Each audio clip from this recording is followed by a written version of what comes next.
মধ্যপ্রাচ্যে যুদ্ধের প্রভাবে ঈশ্বরদীতে জ্বালানি তেলের তীব্র সংকট দেখা দিয়েছে, ভোগান্তিতে জনজীবন। বিস্তারিত থাকছে অ্যাডভোকেট আব্দুল্লাহ আল শোভনের প্রতিবেদনে। মধ্যপ্রাচ্যের অস্থিরতায় বাংলাদেশ সহ ঈশ্বরদীর 11টি পেট্রোল পাম্পে পেট্রোল ও ডিজেলের চরম ঘাটতি তৈরি হয়েছে।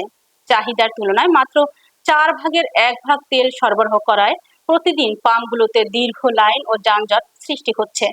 ক্রেতাদের এক পাম্প থেকে তেল নিয়ে অন্য পাম্পে গিয়ে তেল নেওয়ার প্রবণতায় স্বাভাবিক পরিবেশ বিঘ্ন ঘটছে। ক্রেতাদের এক পাম্প থেকে তেল নিয়ে অন্য পাম্পে গিয়ে তেল নেওয়ার প্রবণতায় স্বাভাবিক পরিবেশ বিঘ্ন ঘটছে। পরিস্থিতি নিয়ন্ত্রণে উপজেলা প্রশাসনের পক্ষ থেকে প্রতিটি পাম্পে একজন করে ট্যাগ অফিসার নিয়োগ দেওয়া হয়েছে। বিশৃঙ্খলা এড়াতে অনেক ক্ষেত্রে পুলিশি পাহারায় তেল বিক্রি করতে হচ্ছে। ডিপো থেকে চাহিদার তুলনায় অত্যন্ত কম তেল সরবরাহ করা হচ্ছে, যা সংকটের মূল কারণ বলে পাম্প মালিকদের দাবি করা হচ্ছে। ঈশ্বরদী উপজেলা নির্বাহী কর্মকর্তা হাসান মোহাম্মদ সোয়াইফ জানিয়েছেন, সরকারি নির্দেশনা অনুযায়ী তেল বিক্রি নিশ্চিত করা হচ্ছে। তেলের কোনো ঘাটতি নেই বলে দাবি করে তিনি সাধারণ মানুষকে দেশাত্মবোধের সাথে নিয়মের মধ্যে থেকে তেল সংগ্রহের আহ্বান জানিয়েছেন।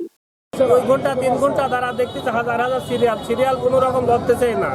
পাম্পওয়ালার একবার বোতলে দিচ্ছে, একবার দিচ্ছে না, কিছুক্ষণ দিচ্ছে, কিছুক্ষণ পর পর আবার বন্ধ করে দিচ্ছে। সরকারের তরফ থেকে একটা সঠিক যদি থাকতো তাহলে আমরা তেল সময় মতো পাইতাম। সরকারের কাছে আমাদের আবেদন থাকবে, আমাদের তেল যেন আমরা ঠিকঠাক মতো আর কি পাই।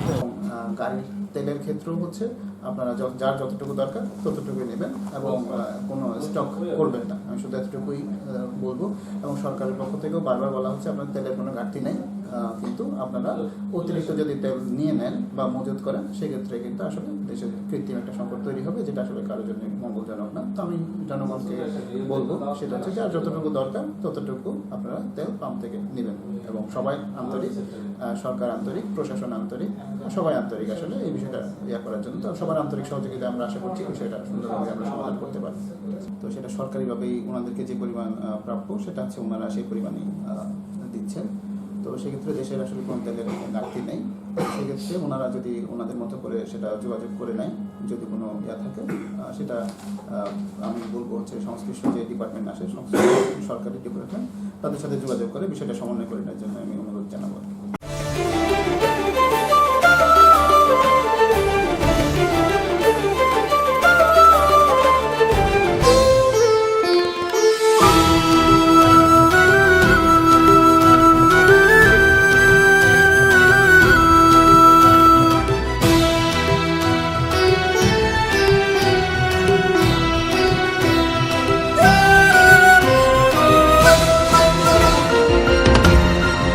টেকনাফ থেকে তেঁতুলিয়া, রূপসা থেকে পাথুরিয়া, বিশ্বজুড়ে রূপসী বাংলা।